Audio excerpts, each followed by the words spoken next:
la parole au président de l'Œuvre d'Orient, le vice-amiral Pierre Sabatier-Garat.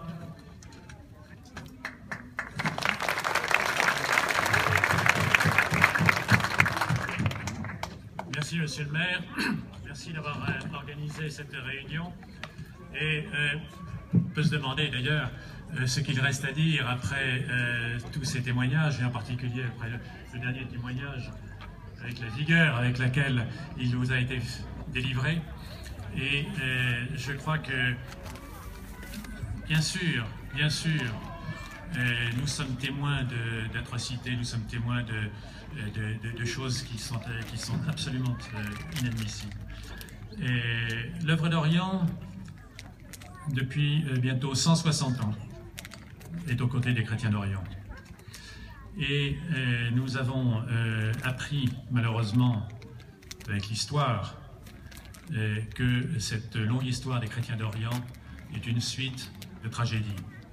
Nous avons commencé en 1860 au Mont-Liban avec les massacres des chrétiens au Mont-Liban par les Druzes. Mais nous avons aussi appris que, certes, c'est en aidant sur place que l'on arrive à continuer à faire vivre ces communautés. Et c'est la première mission que nous avons. Nous avons aussi appris qu'il faut être réaliste et qu'il faut savoir dire à nos dirigeants où sont les vraies priorités, où sont les vraies difficultés. Quand on entend dire qu'il faut éliminer Daesh, bien sûr qu'il faut éliminer Daesh, mais la question d'après, c'est comment? Est-ce que nous voulons recommencer les erreurs qui ont été faites en Afghanistan et en Irak? Sans doute pas. Pourquoi c'était des erreurs? Parce que on ne savait pas ce que l'on voulait faire après. Bien sûr, lorsque on fait parler les armes de pays qui sont modernes et qui savent se battre, on élimine comme on dit, mais on a éliminé sur le moment Ben Laden, mais les talibans sont toujours en Afghanistan. Et c'est ça le problème quand même. Donc, ce qui se passe en Irak et en Syrie, et maintenant on ne peut pas faire autrement que d'avoir les deux à peu près ensemble, bien que la partie irakienne est disons, des caractéristiques différentes de ce qui se passe en Syrie, mais enfin quand même, il y a quand même des vases communicants très forts entre les deux. Les Kurdes, qui actuellement se protègent leur territoire, n'iront pas se battre pour Mossoul. Mossoul étant une ville sunnite. Les Kurdes n'iront pas reprendre Mossoul. Il faut se mettre ça en tête quand même. Les seuls qui sont susceptibles de se battre vraiment pour Mossoul, ce ne sont pas les chiites en Irak, évidemment. On les a vus, ils sont partis très vite quand il s'agit de se battre contre Daesh. Ceux qui se battront, ce sont les tribus sunnites. Les tribus sunnites locales, dont un certain nombre d'entre elles ne supportent pas le joug de Daesh, mais pour certaines se sont fait massacrer parce que Daesh a réagi. C'est sur ces tribus sunnites qu'il faut s'appuyer. Et donc, il faut que le gouvernement irakien, le gouvernement central irakien, mette en place toutes les dispositions nécessaires pour que les sunnites ne se sentent plus écartés et de la vie politique et de la vie économique du pays, comme ça a été le cas pendant tout le gouvernement d'Al-Maliki. Et ce n'est que lorsque Mossoul aura été libéré que les chrétiens pourront revenir dans la vallée de Ninive, parce que Ninive est à 40 km de Mossoul, et vous le savez tous bien, et ce n'est pas pensable que les chrétiens puissent revenir avec Daesh à leur porte. Donc les chrétiens qui sont actuellement réfugiés au Kurdistan, malheureusement, nous ne pouvons pas faire autrement que de les accompagner dans ce qui va être une installation sur place pour un temps que nous espérons le plus limité possible, mais qu'il faut envisager quand même pour quelques années, malheureusement. Parce qu'on ne voit pas actuellement les choses évoluer beaucoup plus vite que cela. En Syrie, il y a eu des erreurs considérables qui ont été faites dès le début, que ce soit la façon dont on a mis comme préalable à toute discussion le départ de Bachar al-Assad, la façon dont on ne s'est pas soucié des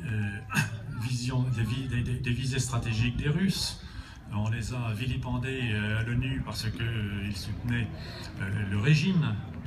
Ils ne soutiennent pas plus Bachar que quelque chose d'autre, ils soutiennent le régime parce qu'ils considèrent que ils ont un intérêt, que ce soit pour leur action en Méditerranée ou pour leur pied au Moyen-Orient. Bon. L'Iran est un acteur de cette région, c'est évident, on ne peut pas faire l'impasse sur l'Iran. Or, on a fait l'impasse sur l'Iran aux conférences de Genève, c'est pas normal. Donc, qu'est-ce qui maintenant se dessine en quelque sorte, c'est d'un côté, c'est le rassemblement de l'armée de la conquête. L'armée de la conquête, c'est quoi? C'est quand même essentiellement des brigades salafistes, Al-Nosra, Al-Aram et compagnie, qui sont financées par nos amis des États du Golfe pour instaurer un régime d'obédience salafiste.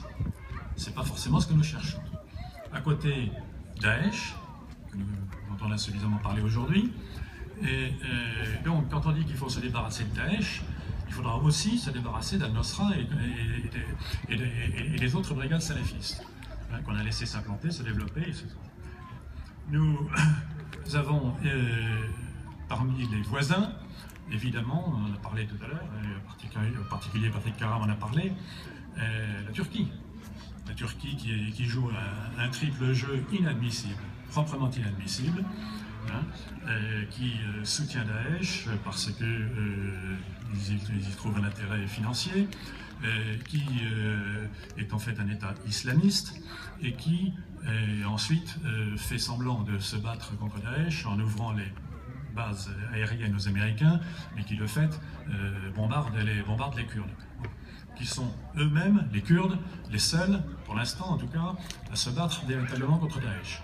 Donc, de fait, c'est pas en bombardant les Kurdes, ils aident Daesh.